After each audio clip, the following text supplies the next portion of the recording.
would not be able to run the railway without our fantastic team of volunteers, who are responsible for everything from running trains, keeping our station looking great, to selling tickets and refreshments and much, much more. Volunteering with us is a great way to contribute to the community and to become involved in something rewarding and worthwhile. Despite what you might think, you don't even need to be a train fanatic.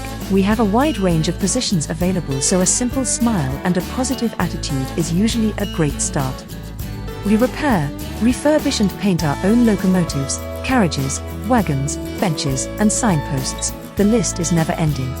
We also cut all our own grass, paint our own fences and tender our own award-winning gardens. So, if you are looking to build friendships, learn new skills and enjoy a host of new experiences, then we can find a place to suit your interests and skills in one of the teams that make up our extensive family.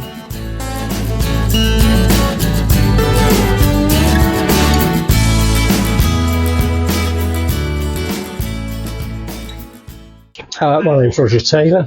I am one of the volunteers at the railway and have been doing this for about 8 years now, and started off as an assistant in the museum, and as time went by I decided I wanted to do some actual sort of track work, and volunteered to be a trainee guard, and over a period of time achieved competent status as a guard.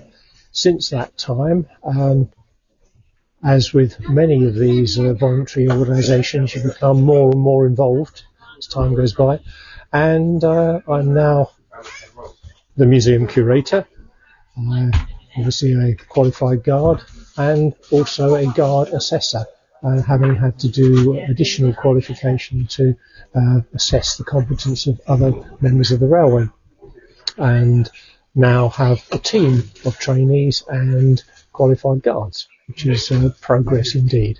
How do you see the future of the railway? I see the future of the railway is secure. The acquisition of new land enables us to plan for future extensions. Obviously, it's not something that will happen overnight. There's lots to be done, but the site is secure and this railway will be here for a long time to come. The difficulty with all these organisations is volunteers. The more people that we have volunteering, the better. It's not surprising that many of our volunteers are persons of a certain age, and we need younger people who are willing to put in that bit of time to acquire new skills. Skills which are transferable, skills that look good on a CV. For example, if you're a qualified footplate crew, you know, this looks quite good on a CV when you're looking for future employment. So yes, we need more volunteers, and the future of the railway will depend on the numbers of volunteers and their willingness to contribute not just their time, but also their energies and their expertise to the needs of the railway. What roles are available at the railway? We need all sorts of people. There are people who work in the background, membership secretaries, there are minute takers at meetings. You've got the museum, which requires people to have a bit of knowledge of the railway, to welcome guests and show them around the museum. All these things support the main operation of the railway, which of course is running trains.